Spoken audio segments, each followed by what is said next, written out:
72 hours before the sky caught fire. Deep beneath the streets of Tehran, inside an 18-meter-thick, reinforced concrete bunker belonging to the Islamic Revolutionary Guard Corps, the IRGC, a secret meeting was underway. Not only Iranian generals were present. Sitting around the table were two figures whose presence said everything. A technical advisor from China's defense giant Norinco and a Russian intelligence officer carrying a thick dossier labeled the Al-Tamf Battle. The plan was called Fajr al-Dam, the Blood Dawn. It had been months in the making. After the events of April 2024, when nearly 300 Iranian weapons were launched toward Israel and most were intercepted, Tehran learned a painful lesson. Sheer numbers were not enough. This time, they needed quality, upgraded by allies. China quietly transferred terminal phase guidance technology for Iran's Fateh 313 medium-range ballistic missile. The upgraded system, nicknamed Fateh X, could perform evasive maneuvers during the final stage of flight. Russia contributed a new generation of Kibini electronic warfare systems, designed to blind Patriot radar for the first 8 to 12 seconds of an attack. Russian engineers believed that small window would be enough for missiles to slip through the defense shield. The target, Al-Tanf Garrison, a remote U.S. military base in southern Syria, home to 900 American personnel, the nerve center of the U.S. Special Operations Network across the Syria-Iraq-Jordan triangle. The strike plan was simple: 68 Fateh X ballistic missiles launched in 9 coordinated clusters, combined with 40 jet-powered Shahed 238 kamikaze drones, flying twice as fast as previous models. Together, they would create a firestorm impossible to stop. Iranian planners called it the punch of the century. They were wrong. Day due, 2:17 a.m. The desert night wrapped around Al-Tanf. But 35,000 kilometers above Earth, something was watching. The U.S. infrared satellite network, known as SBIRS, never sleeps. 2:19:43 a.m. A small thermal flash appears near Deir ez-Zor. 2 seconds later, 8 more. 4 seconds later, all 9 launch clusters ignite simultaneously. SBIRS does not just see flames, it reads thermal signatures, trajectory data, and launch velocity. Within 11 seconds, before any Iranian missile even reaches peak altitude, all data is encrypted and transmitted via the Milstar network to the U.S. Space Command Center in Colorado. Think about what that means. Iran believed it was launching a surprise attack. In reality, the attack had been detected 3 seconds before the first missile even cleared its launch rail. Seconds later, a warning flashes across screens inside Al-Tanf. Ballistic threat inbound. Impact estimate, 9 minutes. This is not a drill. Sirens rip through the desert night. Inside the base, 900 U.S. personnel move immediately. No shouting, no chaos, no running. This is the result of thousands of hours of training for the worst imaginable scenario. Within 4 minutes, all personnel are inside reinforced bunkers designed to withstand direct hits from 500-kilogram bombs. Inside the command center, Colonel Sarah Kendrick, an 18-year veteran, studies the screen. 108 incoming targets, moving at Mach 4 to Mach 5. She does not see missiles. She sees 108 equations that already have answers. Patriot status? She asks. All 4 batteries green. Interceptors armed and tracking. THAAD? Locked and ready. The response would soon make Tehran tremble. Iran knew Al-Tanf had Patriot PAC-3 batteries. What they did not know was that 6 weeks earlier, the U.S. had quietly deployed a THAAD system to the base. A two-layer missile defense dome, undetected by Iranian intelligence. The first lesson of the night: arrogance creates deadly intelligence gaps. 2:28 a.m. T-minus 90 seconds. The first wave arrives.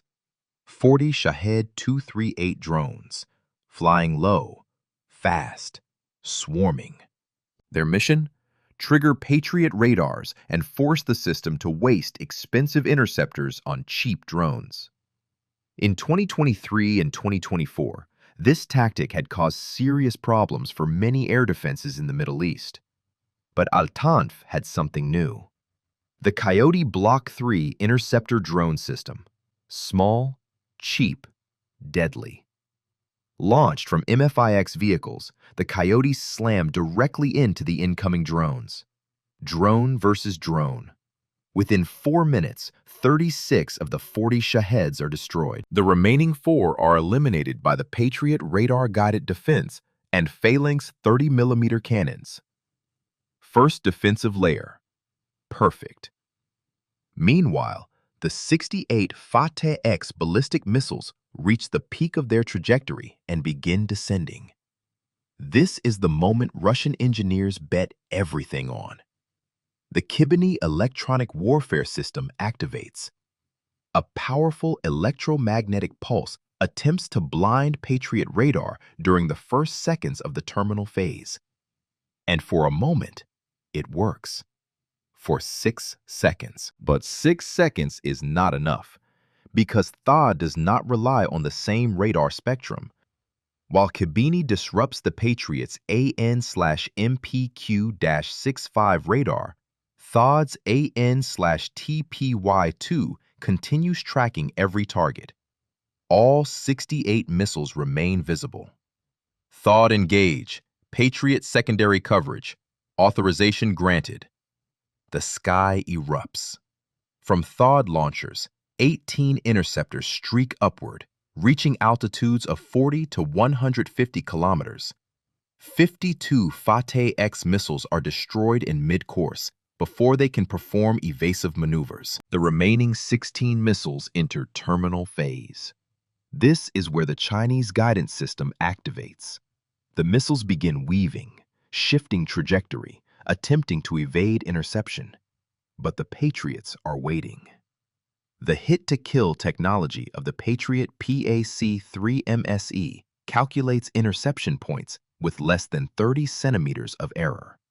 A bullet traveling Mach 5 colliding with another bullet traveling Mach 4, both maneuvering.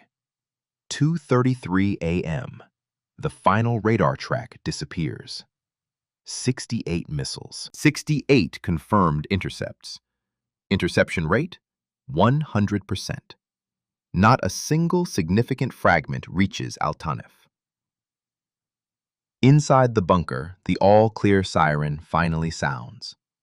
Sergeant Marcus Webb, 26 years old, experiencing his first real missile attack, looks at the soldier beside him.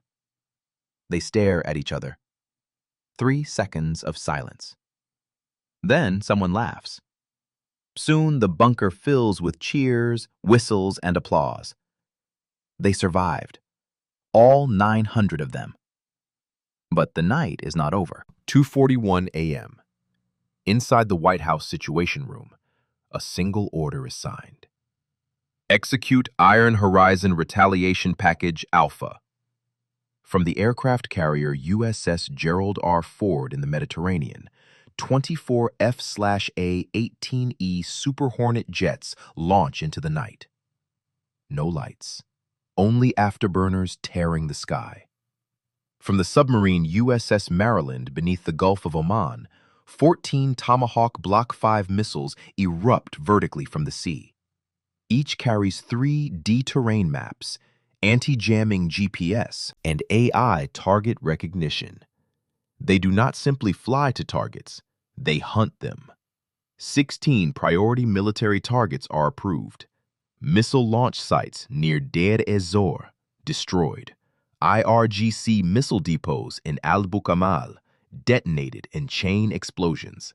Electronic warfare centers operating Russian Hibini systems, penetrated by GBU-31 JDAM bombs from F-15E Strike Eagle jets.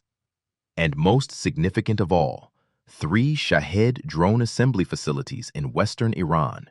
The first U.S. strikes inside Iran after months of restraint. Russian and Chinese technicians were quietly warned 40 minutes earlier through back channels. The message was clear. We know you are there. Leave now, but this base will disappear. Not weakness, control. The discipline of a superpower that does not need escalation to prove its strength. 3:45 a.m., 1 hour after the battle began. Tehran state media fall silent. Propaganda videos prepared in advance, showing Al-Tanf burning, are never aired. Instead, the world sees satellite images of 6 Iranian military facilities smoking. Russia withdraws its technical advisors from Syria within 18 hours. China denies any involvement. At the United Nations, Iran's ambassador faces evidence from commercial satellites, independent investigators, and 12 governments. The conclusion is undeniable. Iran fired first. The U.S. intercepted everything. The retaliation targeted only military sites, but the most important fact remains: 900 American soldiers at Al-Tanf, not one casualty. 41 minutes.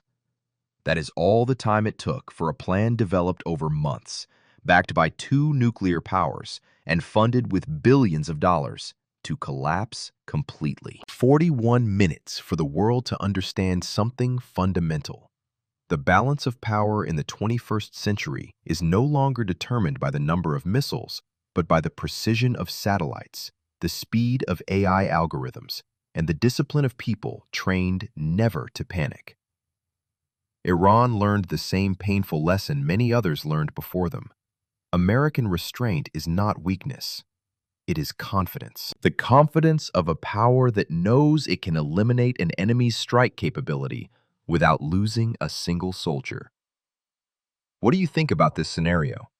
Do you believe Iran, or any country supported by China and Russia, could break through such a defense system? Tell us in the comments. And if you want deeper analysis of THAAD versus S-400, next-generation drone warfare, and why the events of April 2024 changed missile doctrine forever, subscribe, turn on notifications, and share this video. Because the world is changing fast, and none of us can afford to look away.